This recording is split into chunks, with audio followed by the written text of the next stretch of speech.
तारीख 1 जनवरी 2021 और मेरे फोन की घंटी 4 बार बज चुकी थी। तो जैसे तैसे भागते भागते मैंने फोन उठाया और उधर से आवाज आई, हेलो, कहाँ थी? फोन सुनाई नहीं देता क्या? 4 बार फोन कर चुकी हूँ। पता है ना, आज साल का पहला दिन है और वहाँ कितनी भीड़ होगी। मैंने कहा ठीक है, बस आती हूँ, और बालों को बांधने की बजाय बस क्लचर लगाया और उसके घर की ओर दौड़ पड़ी। जैसे ही उसके घर पहुंची तो देखा कि मैडम शीशे के सामने कॉम्ब लिए बैठी हैं। मैंने कहा कि तुम वही हो ना जो अभी मुझे कॉल पे देर होने का लेक्चर दे रही थी? उसने बोला, ज्यादा बकवास मत कर, ये कॉम्ब ले और मेरे बाल बना। बाल बनाती तो कहती कि ये पफ ना थोड़ा ऊंचा हो गया है, और ये लट मुझे बिल्कुल नहीं पसंद। जी हाँ, वो मेरी सबसे अच्छी दोस्त जाने जिगर थी। जाने जिगर इसलिए नहीं क्योंकि वो मेरी बेस्ट फ्रेंड थी, बल्कि इसलिए क्योंकि उसके साथ मारे गए हंसी के ठहाकों से मेरे जिंदगी के गम के बादल छट से जाते थे। वो एक सामान्य सी नासमझ लड़की थी। दुनियादारी की समझ ना थी उसे, पर मुझे कैसे हंसाना है ये वो बखूबी जानती थी। तो आधे घंटे की जिद्दोजहद के बाद हम पहुंच गए थे महादेव के मंदिर, और वहां हम दोनों ने सिर्फ एक ही चीज मांगी, एक सरकारी नौकरी और खूब सारा पैसा, ताकि जिंदगी के सारे ख्वाब हम एक साथ पूरे कर सकें। लेकिन तब मुझे नहीं पता था कि जिंदगी में कुछ भी बस यूं ही ऐसे ही नहीं मिल जाता। हर एक चीज की कीमत अदा करनी पड़ती है। और हमारी दोस्ती कुछ ऐसी थी कि हम दोनों के जिंदगी के लिए गए सभी फैसलों पे दोनों का सहमत होना बहुत जरूरी था, फिर चाहे वो कपड़े ही क्यों ना हो। कभी मैं कोई कपड़ा लेती तो वो बोलती कि सुन, ये रंग ना तुझ पे फबेगा नहीं, और कभी वो कुछ लेती तो मैं बोलती इस पे ना तो थोड़ी सी मोटी दिखेगी। कभी वो कुछ बनाती तो मैं बिन बुलाए उसके घर पहुंच जाती, और उसकी फरमाइश की तो हर चीज मेरे घर बन जाती।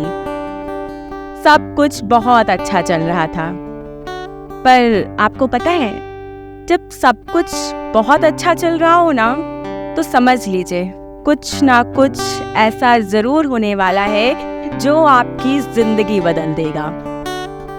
हमारे कॉलेज अलॉटमेंट का रिजल्ट आ गया था और मुझे किसी दूसरे शहर का कॉलेज मिला था।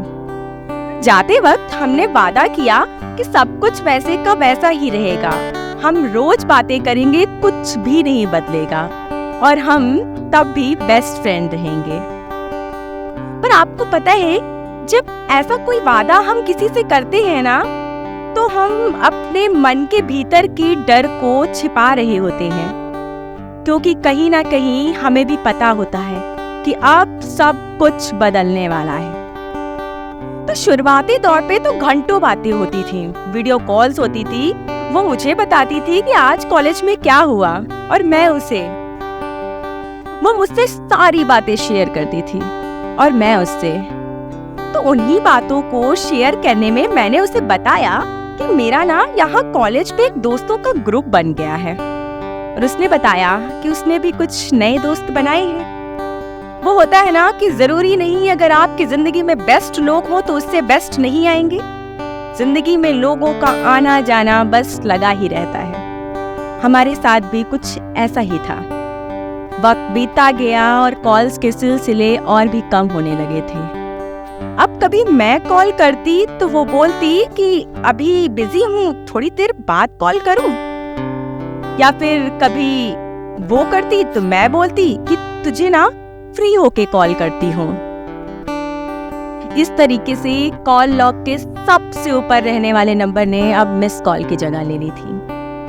ऐसा नहीं है कि उसकी अहमियत मेरी जिंदगी में कम हो गई थी, पर दिल के जिस हिस्से को उसने कस के पकड़ रखा था ना, शायद उसकी वो पकड़ ढीली हो गई थी। घर जाते थे तो हमारी मुलाकातें होती थी और बातें भी होती थी, पर उन बातों में हम कहीं गुम से हो गए थे। वो मुझे बताती कि उसके कॉलेज में कौन किसका बॉयफ्रेंड है और किससे किसका झगड़ा हुआ, और मैं भी उसे अपने शहर के किस्से सुनाती। हम दोनों को पता ही नहीं चला कि कब हम एक दूसरे की कहानियों से गायब हो गए। ये दूरियां बढ़ने लगी थी और कॉल्स के सिलसिले और भी कम होने लगे थे। पर वो होता है ना कि जब दो लोग कम बातें करते हैं तो दुनिया उनके बारे में बहुत बातें करती है। हमारे साथ भी कुछ ऐसा ही था। लोग मुझे बताते कि उसने ना तेरे बारे में ये बोला है, और उसे भी बताते ही होंगे शायद। लेकिन तब मुझे पता नहीं था कि प्यार के बीज को पानी की जरूरत होती है, पर गलतफहमी का बीज बिन खाद बिन पानी बस बढ़ता ही चला जाता है। ऐसे ही किसी बीज ने शायद हमारे बीच जगह ले ली थी, और रोज होने वाली बातों की जगह महीने 2 महीने की कॉल ने ले ली थी।